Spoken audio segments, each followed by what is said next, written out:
Okay, so as I say, welcome to the Race Director webinar. We're going to start, as we quite often do with these, with a few statistics for you, and then we'll move on to some other subjects. And as usual, there'll be plenty of time for questions later on as well. So to give you headlines here, for the financial year 25-26, so from the 1st of April 2025 to the 31st of March 2026, approximately 1.4 million runners took part in licensed events across the whole country, which was an increase of 39% on the previous year. So a massive step forward, and it's probably one of the highest figures, if not the highest figure, that we've had since Run Britain, the forerunner to RunEvents, existed. It's certainly the highest level it's been since COVID, which is great news. Looking at the breakdown, 56.5% were male, 43.5% therefore were female, and then useful to look at the affiliated versus unaffiliated figures. So again, a broad statement across the 1.4 million runners, 31% were affiliated, 69% unaffiliated. We do know that obviously that figure can vary depending on the style of your event. So the very biggest events can be almost 85% unaffiliated. If you take something like Manchester Marathon, London Marathon, there'd be more that type of figure. And we know some of the club-based events that are more localized can be close to 50-50, and in some cases, for the very traditional races, can have more club runners that are affiliated than unaffiliated, but that's what the average works out at. We also know that male runners are slightly more likely to be affiliated than female runners as a percentage of the total. So just the way it happens to be. We are doing lots of work about getting more females into the sport and racing and feeling welcome at races.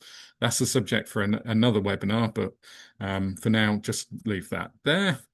The most popular race distance, probably no great surprise that it was 10K, which represented around 40% of all of the race licenses that we issued across the piece. There's some data coming on the next sheet which show visually the main distances and how that broke down.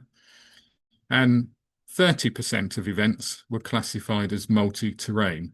That was the same as the previous year. So we're not seeing a big movement in the number of events that are multi-terrain. We are seeing more people doing multi-terrain events though. So how does that translate into distances? Realize this is quite small on the screen, so I'll just talk you through it. So as you look at this chart here, the far left-hand bar is 10 mile, with black representing road races and red representing multi-terrain races. So 10 mile is your first bar on the left. Then, as you've learnt from the previous slide, 10K is the next figure. 20 mile is your third bar across, so quite small.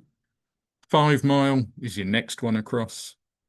5K is the next one across there, so your fifth one across there. I was slightly surprised by this. I wasn't sure how successful for 5Ks was still being and whether they were still popular, but based on licenses, it appears so. Park Run doesn't seem to affect that figure. It's been fairly consistent. The next one across is fun runs because we do licensed fun runs. I thought that was worth throwing into the mix so you can see on that side of it. Then you've got half marathon, slightly behind 5K. I was surprised at that in terms of the numbers that are offered.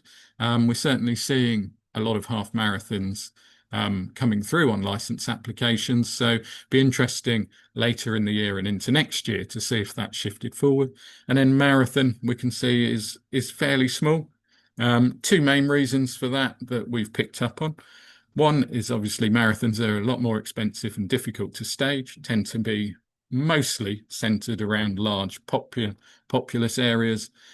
And there's also been a move a little bit from marathon runners to move to ultra marathons over obviously the longer distance, and a move into trail for some of those as well. So some interesting statistics there. So we're just going to move on to an interesting slide. And I know we get quite a few queries on this, so we thought it was worth covering with you because there tends to be a little bit of confusion between what an adjudicator is and what a race referee is, and when you need one and when you don't need one. Um, and we went through this on Monday night with the adjudicators as well, just to make sure they were clear as well. So some of you who were with us on Monday night that are also adjudicators will have seen this particular slide before. So an adjudicator, which is compulsory at every single event that we license, is at an event to observe and report back. An adjudicator does not have the power to disqualify any runners at all for a rule infringement, nor to judge on whether an event can go ahead. Where there's only an adjudicator, which is the majority of the events that take place week in, week out across the country, with no referee, the race director takes on that role. So that's all of you guys on the call tonight. So this instructions, the 1, 2, and 3, is what we've asked adjudicators to do. And we wanted to share that with you so you understand what it is an adjudicator should do, bearing in mind that you are the referee in the majority of cases. So if an adjudicator sees a rule infringement, they should note it down and report it to you as the race director. They will then check with you as the race director what action has been taken. So, you know, if it's something like the wrong headphones or something that requires as a sanction a disqualification, they'll expect to hear you say that you've disqualified those runners or runner. And that will be noted on the adjudicator report that they've reported it to you. You've said you'll disqualify them or take whatever action is necessary, and note that down. If you need any of their advice as to what would be the correct course of action, then of course they can help advise you and help you through that process. If you're still unsure what to do, then obviously you can contact us after the race and say, look, such and such an incident happened. The adjudicator recommended this course of action. Is that right? We're always happy to help you. So when do you need a referee? As we've said, an adjudicator is always needed. But if, and we'll start with the second bullet point just to confuse you, that if your race is a county championship or higher, you need to have a referee as well as an adjudicator. However, that can be the same person if your race is 300 runners or fewer. Going back to the first bullet point there, if your race is between 300 and 600, then the referee and adjudicator role can't be combined, but any level of endurance official that has the right qualifications can be your referee, because there are level 1, 2, 3, and 4 in the endurance official community. Races with 600 to 2,999, I love the numbers, don't you? Level 2 endurance official is required for that. Races with 3,000 or more require a level 3 or higher. So a few points there. We are going to put this into a fact sheet and put it into the resources. So by all means, make notes now, but there will be a resource sheet going into the RunEvents portal very shortly. Going back to that second bullet point, so we said county championship or higher needs a referee and an adjudicator, but can be combined if it's 300 or fewer. Level 2 or 3 is fine for county championship. Now, those of you who've been around for a while know that that previously had to always be level 3, but level 2 is also acceptable for that. Area and regional championships, level 4 is recommended, but level 3 can be used. And then national championships need level 4. Now, we know one of the questions that comes is, where on earth do I find a race referee?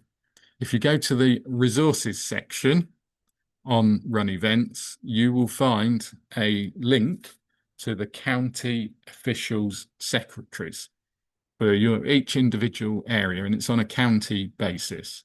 If you click on that, that will give you the contact details for who is your current county official secretary. Um, so you can find the right people to talk to at that point and get them to help you find a suitably qualified person. So hopefully that's useful. Okay, going on to the next slide with a few more points that we want to cover. Now, those of you who joined us, particularly on the last webinar, will know we were talking about race discounts and some of the fees or discounts that are currently on offer. We're still evaluating that at the moment with you. Some of you may know that Scotland moved to a £3 discount as of the 1st of April. We've remained at £2 race discount for England Athletics affiliated members or our neighbouring home countries, of course. What we have done, which we'd like you all to get involved in, is to create a poll that's got a few questions here. So we're going to activate that poll on the system now. Just got to get the tick. So you should see in a moment some questions appear on your screens. So if you can go through those for us and just click on the options, hopefully you can see those popped up on your screen. There's only 5 questions there, but if you can go through and, sorry, 6 questions there. If you can go through and just click the suitable answer for yourself, we won't know which ones you've pressed individually. We'll see the totals, but it's useful for us to understand that. So we'll just give you a few moments to go through that.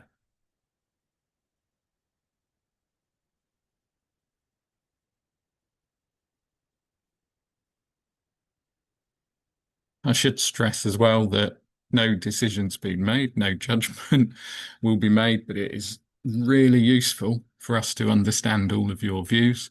We've got quite a few of you on the call tonight, so the more we can find out your views, the better that we can go away and look at it some more.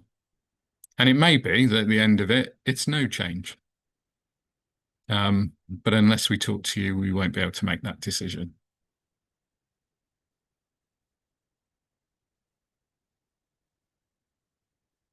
Got most people through that. Got a few more of you to just to come through on that. Hopefully everyone will be able to complete that.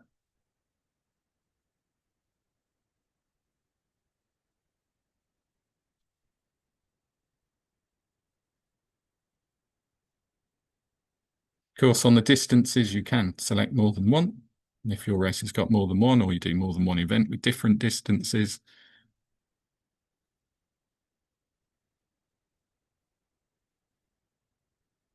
I'm just looking through it at the same time whilst the last few of you are doing it.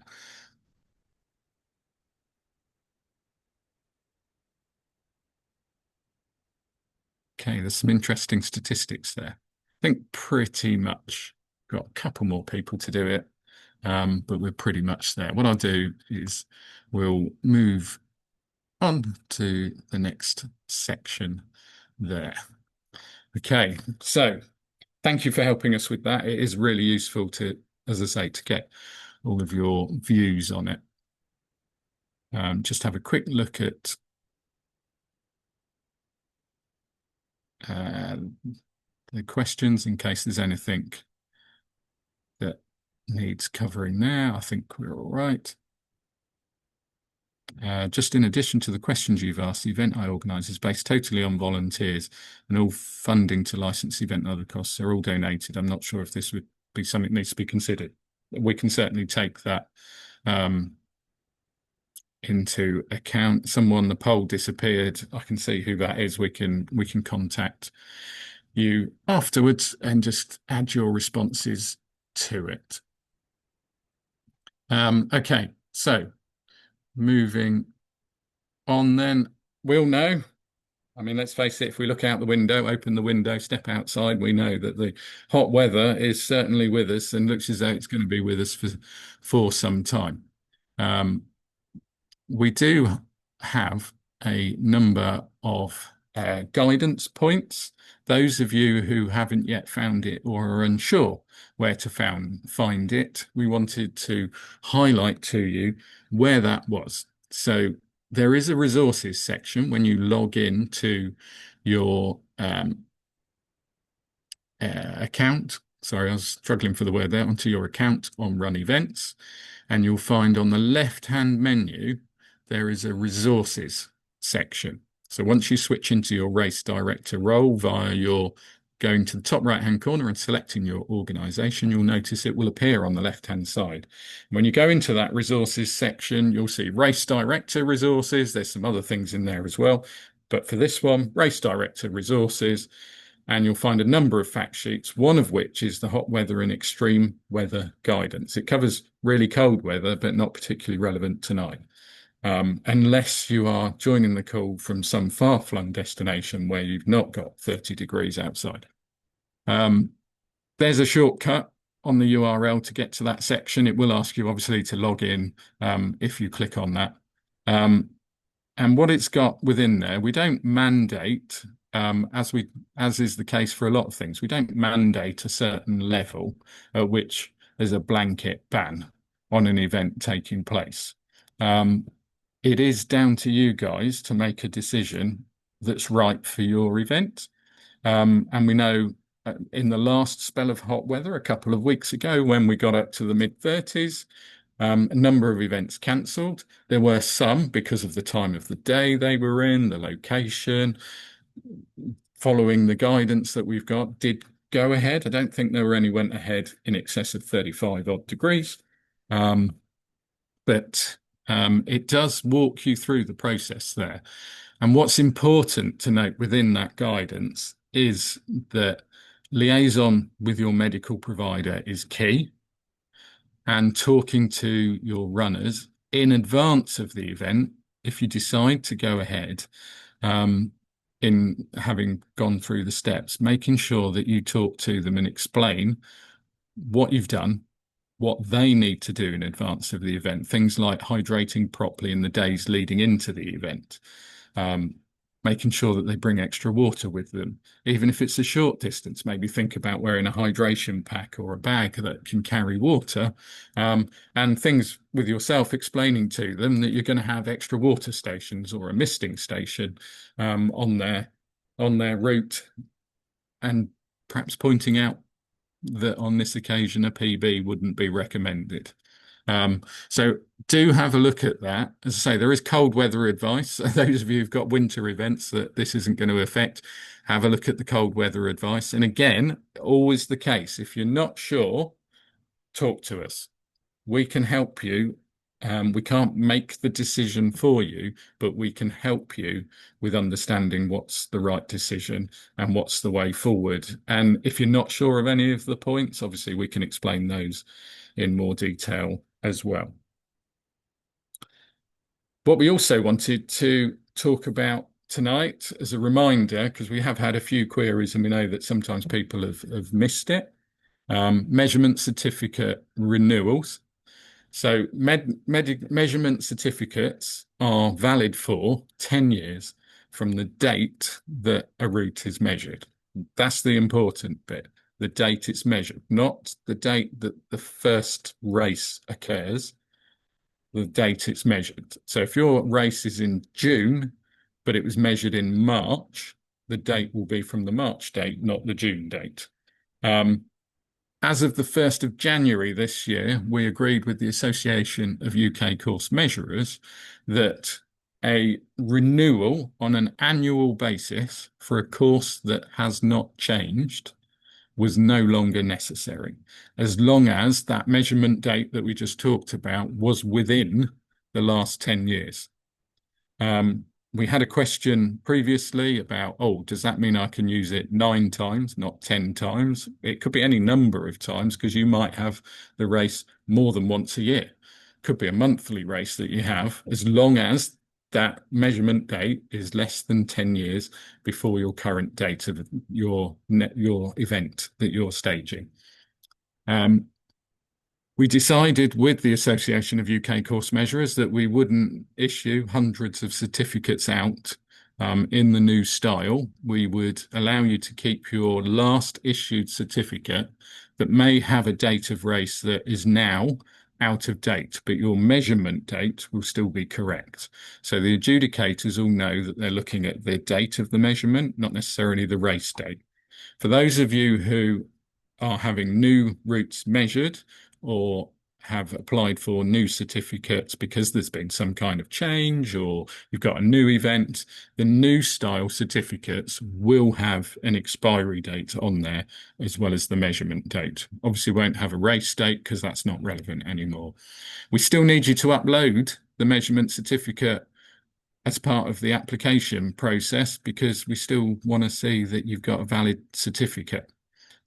So still put that information in there so that we can see it. That's particularly important so that when Power of 10 are uploading your results, they know it's for a measured road race and therefore know that PBs, records, rankings will be valid or qualification purposes. So just to make that completely clear. So hopefully you've all got that. If there's friends of yours that can't make the call and perhaps won't get a chance to listen to the recording, make sure that if there's any race directors you know, that they're also aware of that. We did send out an email to everyone, but as we all know, emails can get missed, can disappear into spam boxes. The next point on here is, and we've revisited this a couple of times, is medical review. We'll come on to what that means in a sec. Martin's Law, which is officially known as the Terrorism Protection of Premises Act 2025. It's not been renamed or adjusted. When it went into law, it was the Terrorism Protection of Premises Act 2025, but more commonly known as Martin's Law. And then the Special Police Services consultation. We have mentioned these before, but we just wanted to give you a bit of an update where we're at with it at the moment. So the medical review is in kind of two parts. One, we're doing a medical review, looking at the guidance that's available to you via the resources and our matrices that exist and have existed for some time, and looking at the better way of presenting that guidance and taking into account the way that events now function across the country. When the current version was written, the sport was very different. There weren't as many multi-terrain events. There weren't as many multi-lap events. The variables have all moved along, as have kind of standards at the same time. So we're in the middle of rewriting that at the moment. Whilst that is happening in that medical space, there is also the event healthcare standards and CQC review going on with the political lawmakers in the country and the professionals that work with them.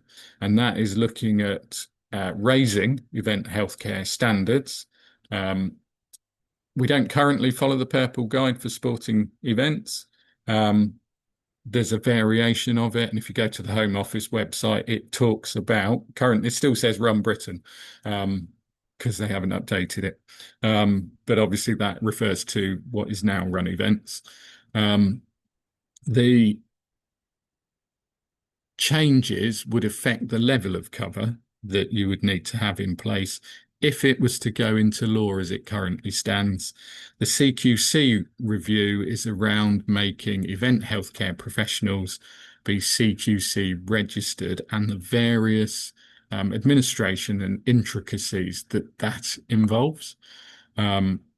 So we're working with the political parties to make sure that that is fit for purpose for the actual framework that exists for races.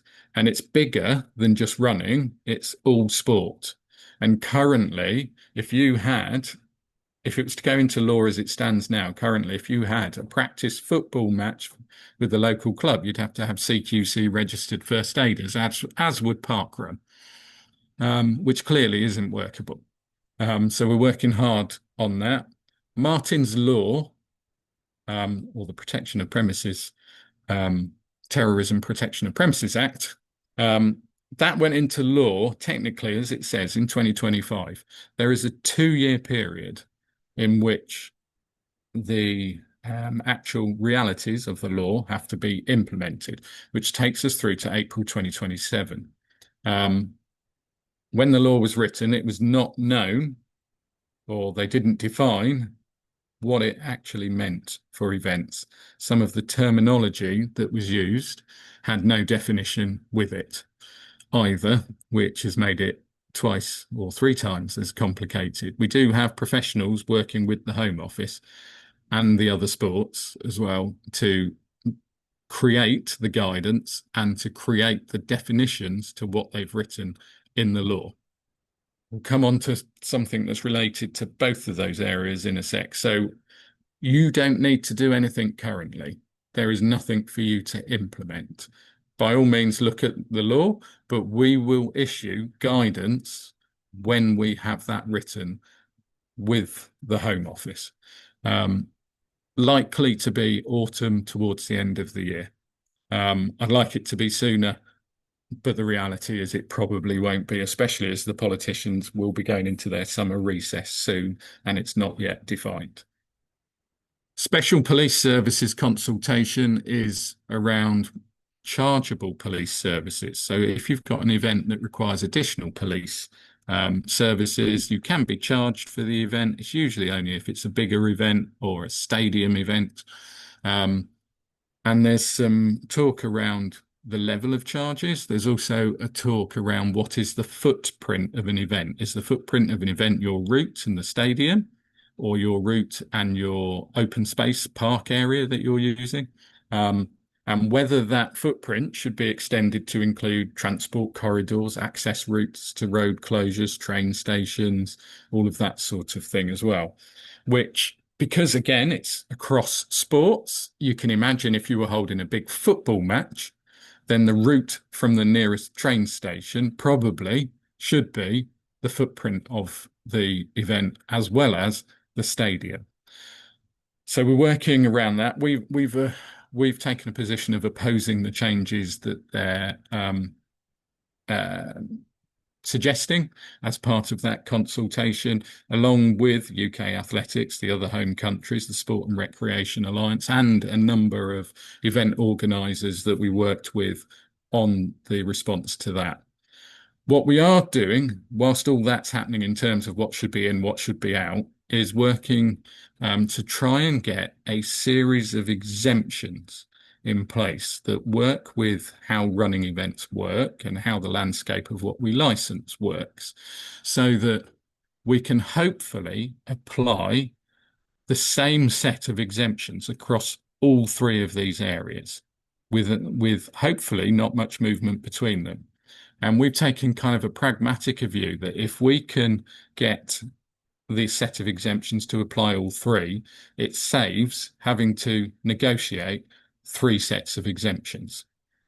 So we've kind of joined them together for this exemption exercise and kind of process that we're going through.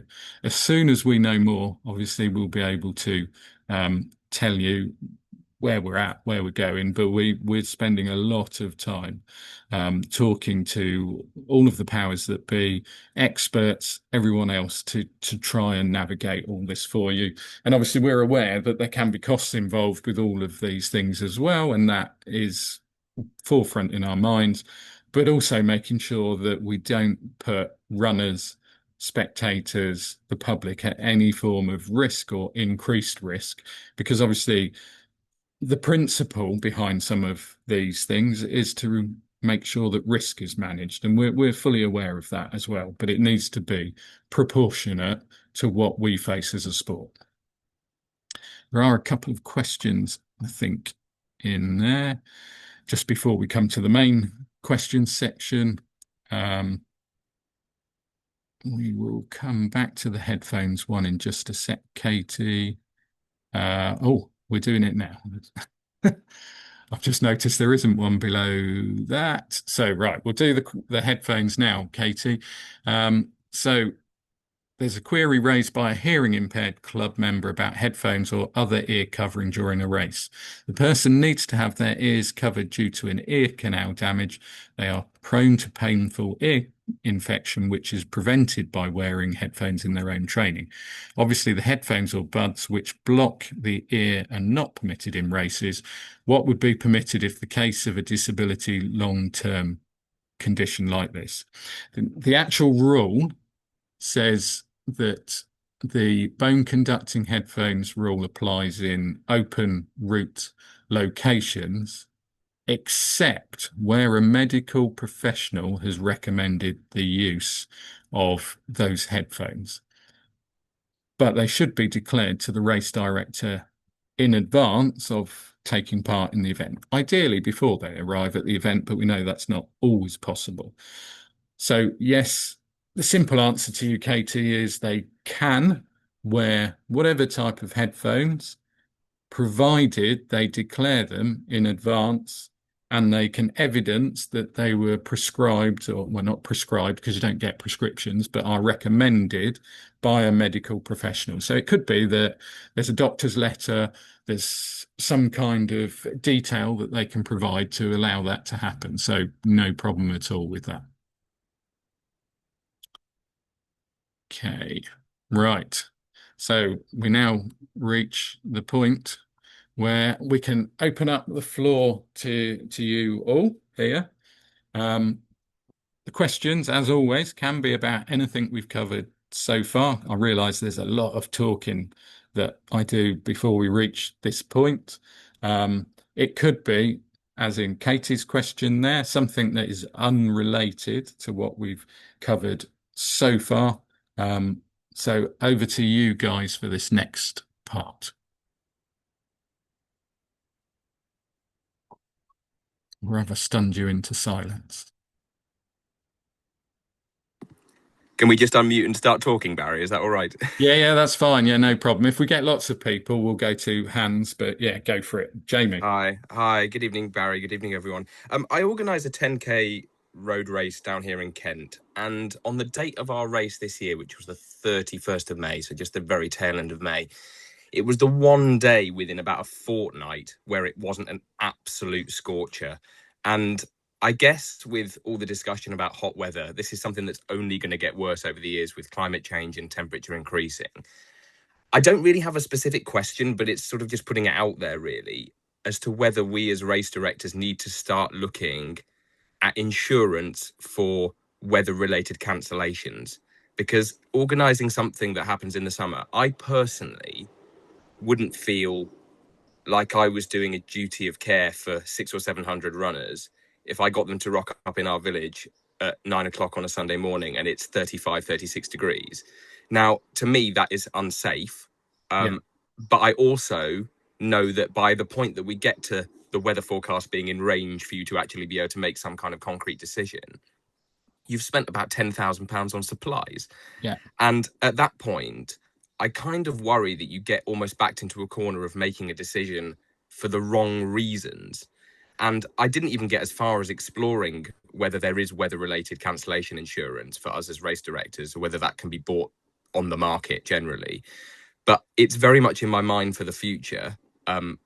Yeah, as I said, I don't really have a specific question. I'm just kind of no, I can putting it see out what there you're as something driving that's at very though, much in my no. mind. Yeah, and I think there's probably a couple of bits to note around that. And yes, there is event cancellation insurance available. Um, we don't offer that as part of the insurance package that comes to you as race directors through your affiliation and license that you hold with us. You can procure it on the open market. You'd obviously need to talk to the individual insurers and their underwriters about what is included and excluded. Um, I haven't specifically looked at it, but it would be worth it. You can talk to Marsh, our insurers. Mhm. They do offer it, but there are obviously other providers out there that you may wish to talk about it. Just make sure that if you are talking to them, that they understand the nature of what your race is, because there Mm, can be a misunderstanding by some insurers that think that only professional runners, and we'll use professional in inverted commas, take part in these races, mhm, and don't necessarily realize that anybody could be taking part. So it is that mass participation, inexperienced people that you know, are taking part. There's not a qualification criteria. So just make sure if you're talking to them that. The other thing to bear in mind as well, and those of us who are race directing, I was one of them during COVID, will know that cancellations do happen.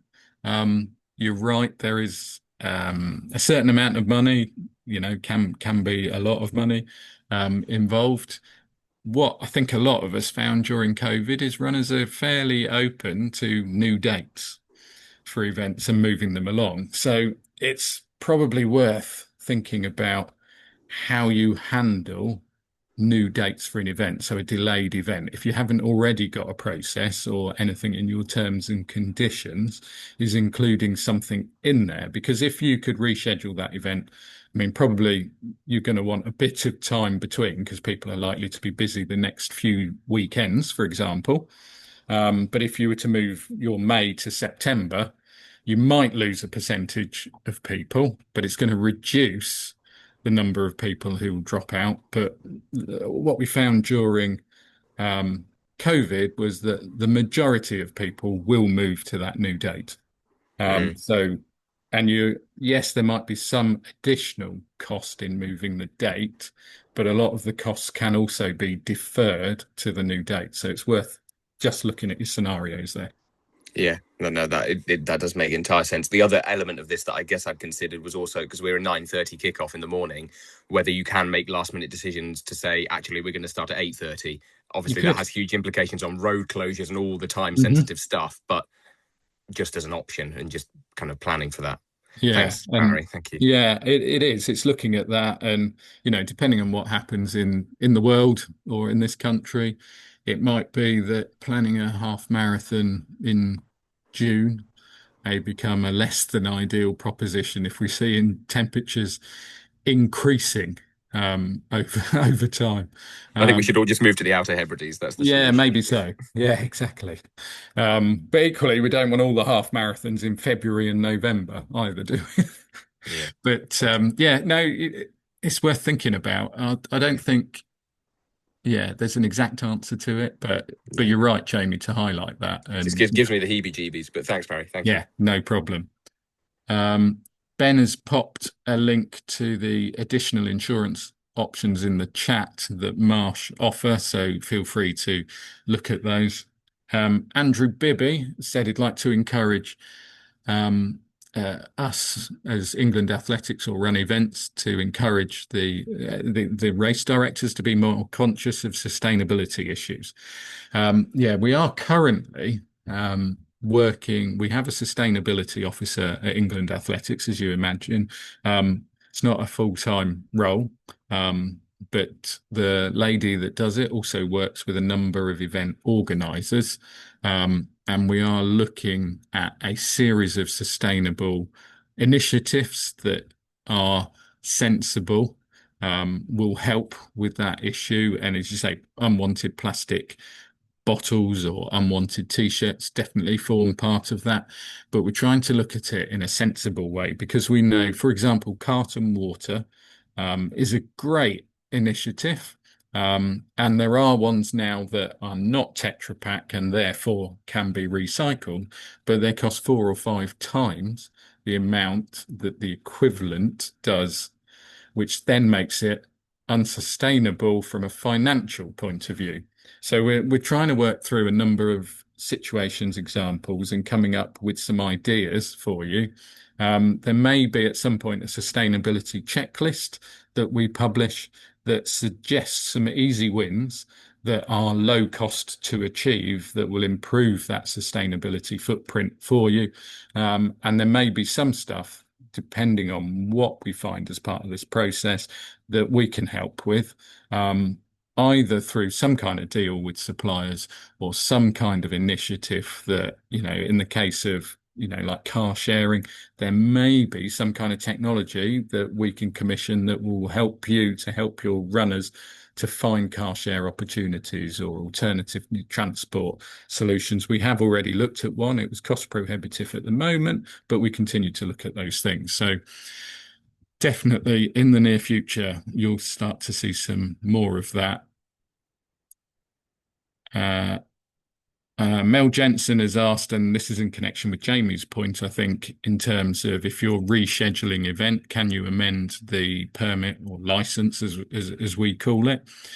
You can, and if we've had it with flooding, we've had it with snow, we've had it with ice, hurricanes, that kind of stuff, where if your event can't happen on that date, and we've had police incidents stopping events as well, you can change the date of your license. You get to do that once. So if you're in Jamie's case, you're on the 31st of May, and it's going to be 36 degrees, and you decide it's not going to be safe to hold that event, and you're going to hold it on the 15th of September. You just need to contact us at RunEvents at englandathletics.org. Just drop us an email or press the support button on the license system and tell us my event is not going ahead. The planned new date, and it can be a little bit kind of a guesswork to start with because we know that you might not have everything bottomed out at that point, but we will allow that change of date. And then you don't have to go through that whole license application process because actually you've told us everything about the event anyway. Obviously, you can't keep moving it, but that one principal change of date, be it that we know you can't necessarily guarantee the 15th of September, but we're reasonable people.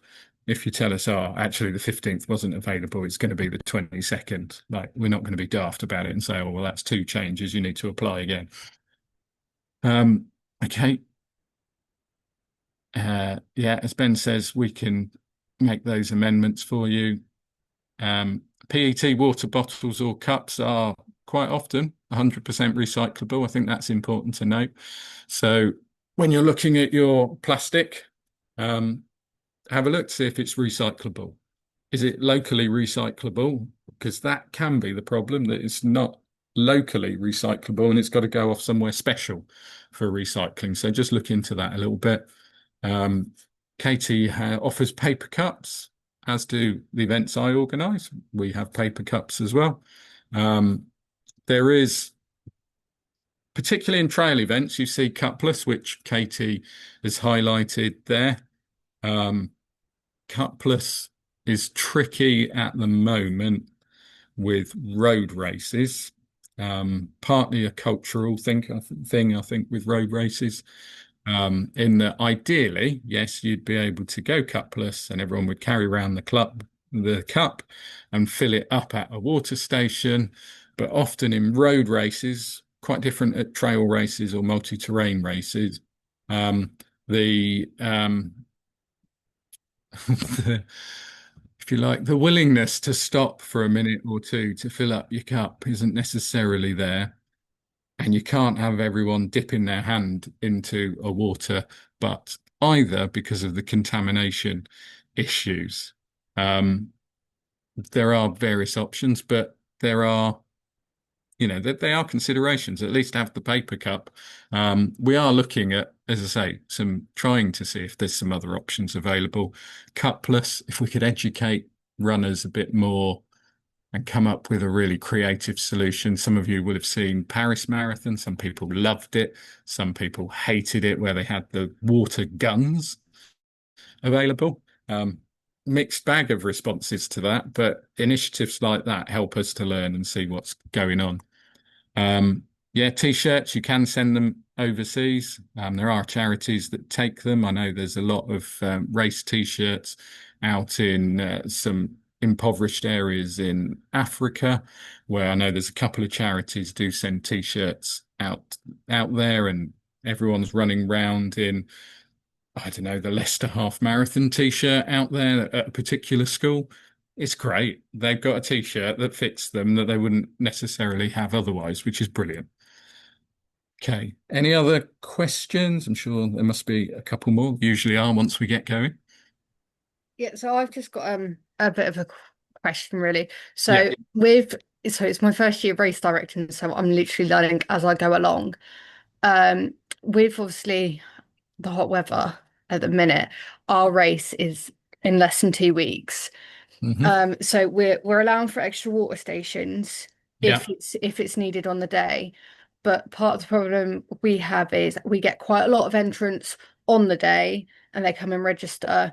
And it's not always so that obviously it's not always necessarily then feasible to contact runners beforehand, but we hold a runners brief. So would there be anything that you might suggest to include in that runners brief if it is warmer than typical, what we're used to, sort of thing?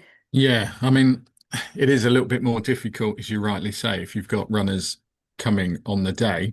But of course, you can put information on your website, um, letting people know that if they're going to enter on the day, this is what's going to be in place, and recommending, because you'll have a shut-off date, won't you, for your entries and people Yeah. will come in, and make sure that on your event website, so they know in advance if they're going to come and register on the day, what to expect and what measures you have in place. Um, as your runner's brief, like you physically got everyone there, if you've previously, I'm presuming this is a race that's taken place before or not? Yeah, it's taken place for years, probably even older than me. It's just something I've taken on this year. Yeah, is to make sure that everyone knows at the start, and you could be announcing it even when they're milling around before you even get them into the start pen, saying, don't forget if you've got water bottles, fill them up here before you leave. Make sure that you've got somewhere that they can fill it up. There's usually, if you're at a premises somewhere, there's usually some drinking water taps they can use, or get some bulk in that they can fill up their water bottles, and reminding them if you've increased the number of water stations that you telling people, okay, you might be used to having them every 5K, and I don't know how long your race is, but let's say it's 10K, there might only be It one is. normally, and you say, we've got 3 water stations, or we've got showers at the end so that you can use those, or you've got a misting station if that's what you bring it in, and just don't wait until they're standing there on the start line. Tell them regularly in the lead up to getting them up to the front. Okay, perfect. So just basically just keep gently reminding them as they're arriving and things like that. Exactly, yeah. And if you see someone just standing there drinking coffee, maybe get someone to point out that that's not going to help with the hydration. It might help with the caffeine, but make sure that they are drinking before they go in as well. Yeah, because I'm told one of ours is amongst sort of the because we get runners from clubs sort of around where we are, down in Kingsbridge in South Devon. Yeah. A lot of them say that our 10K is the hardest they've ever run. So it's like Oh, I well. just make sure that everything's, sort of in place for worst case scenario sort of thing. Yeah. And pre-armed is pre-warned, isn't it? And, as much information because, if someone's coming on the day, they've probably been on your website. Yeah. And even if they haven't, a friend has and will say, oh, have you seen? I know you're entering on the day, but they're doing this, this, and this, and they recommend this, this, and this. Okay, thank you. No problem. Couple of you saying that you are also first time race directors. And as Jamie quite rightly says, welcome to the mad world of race directing. I'm about 300 races in. So I've seen a fair number of things over the years. Um, so Jamie has asked as well, is there an online race director community? Not, there are some Facebook groups. They tend to be pretty much US based. Um, it is something we've considered as England Athletics, whether we could facilitate something. We don't currently have anything other than these webinars. Um, so it's perhaps something to think about. I say there are some Facebook groups.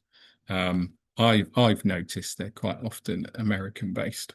There may be some that I don't know about. If so, by all means share them. But we'll have a look as well. Katie says British Try have WhatsApp groups. As England Athletics, we have just opened some WhatsApp groups for certain sections of our communities. So it could be that's the solution is to use good old WhatsApp and have that in there.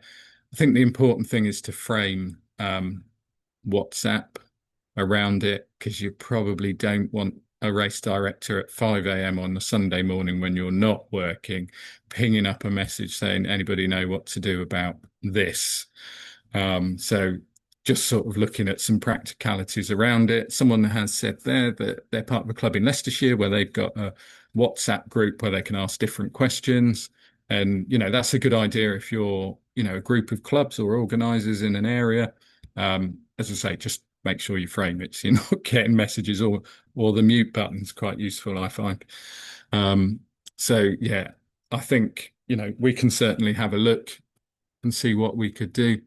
Um, yeah, someone else there, Katie again, saying they mute. She mutes a lot of the group chats. Yeah, I usually have to get somebody to message me on not the group chat to say, "Have you seen this in the group chat?" Because I know you've got it on mute. But yeah, that works. Communities do work. And I mean, I guess, another way of disseminating information is through some of those communities as well, isn't it? So we'll definitely have a look at it. We'll come back to you at some point on that. Don't know exactly when. I'll see what we've got in place with some of the other groups first, see how that's going, and then we'll give you a bit of an update as to what our thoughts are on it. There's a link to WhatsApp communities there. We will speak to our Marcoms team. All of the Leicestershire Road Race Leagues have now moved to advanced race director briefs by YouTube. Oh, okay, that's quite a nice idea. So unless anything new to say on the day, the race directors just say go. That's good unless you've had people on the day that haven't seen the YouTube video. So I'd recommend something on the day. Yeah, it can be a problem getting people to hear at the back though. I guess you could have screens inside playing the YouTube video potentially as well. That's maybe quite a nice idea. Um, yeah, it just depends how many you get on the day. I think in Lauren's case, if she gets a lot on the day, trying to get them to read the website about the information and watch the YouTube video for briefing may be a tall order. But nice idea. I like it. Any other questions? We've got a few minutes left.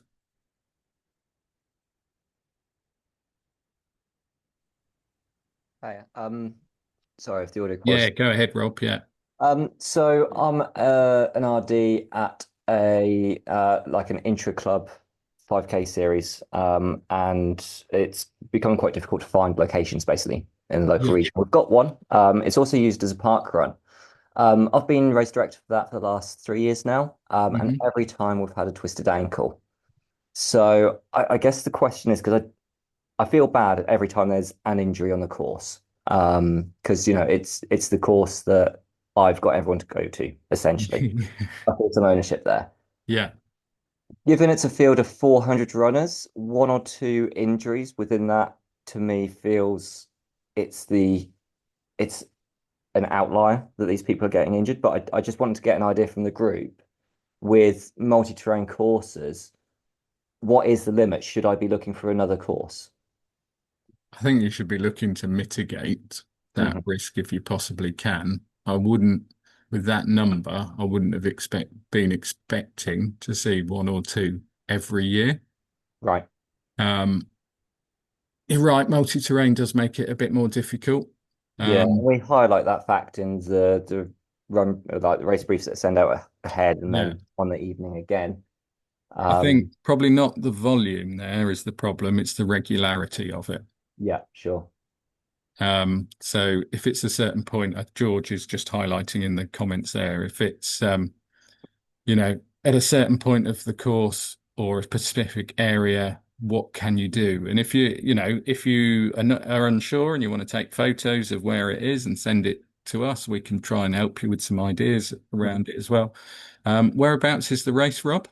So it's a location just in Cambridgeshire, just on the outskirts of Ely, and it's a privately owned retail park essentially, but they've got grassy areas for walking around. Right. And it's one of the fields that is only used by the parkrun on a Saturday. Okay. Someone has made a valid point. Does Parkrun have the same issue in the same They place? don't appear to, No. and I don't Mm, know if it's because we're a race, whereas parkrun is obviously more inclusive, and people are maybe taking a little bit more gentle. And also the volume as well. I think we can have about twice as many runners on the course that parkrun does. okay. Yeah. It feels like there might be some kind of solution, but we might just have to think a little bit wider. Yeah. Perhaps that's one, Rob, if you want to drop us a Yeah, line. thank you. And also thanks for pointing out the regularity rather than the volume. I think Yeah, that's something that, because just one's enough to kind of put me on edge, but you're right, it's the regularity that's the main issue here. yeah. Perfect. Thank you Um, for that. yeah, no problem, Rob. Thank you. Um, yeah, it's similar. Mel's got a similar problem where there's one trip or injury per year. We make sure they have marshals. Yeah, again, if the regularity is there, you might want to have a look at that a little bit further. Um, I mean, any injury is too many, isn't it? But, you know, proportionate. Um, Katie's just heading off for a club run. I know where Katie's from, so I can guess where they're running. So enjoy that. Right. Any other questions at all? No? Okay. Brilliant. Well, thank you all for joining us. We do value everything you do across the country and creating opportunities for everyone to have a run.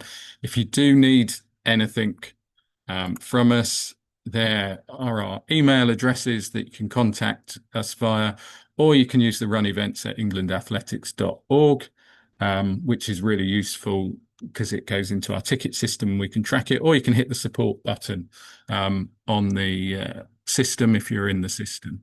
But thanks very much for joining us. Hope all of your events go well that haven't already happened, and the ones until we see you next time. But we'll be back in 3 months' time, once a quarter. But anything in the meantime, give us a shout. But enjoy the rest of your evening and enjoy the warm weather. Thank you.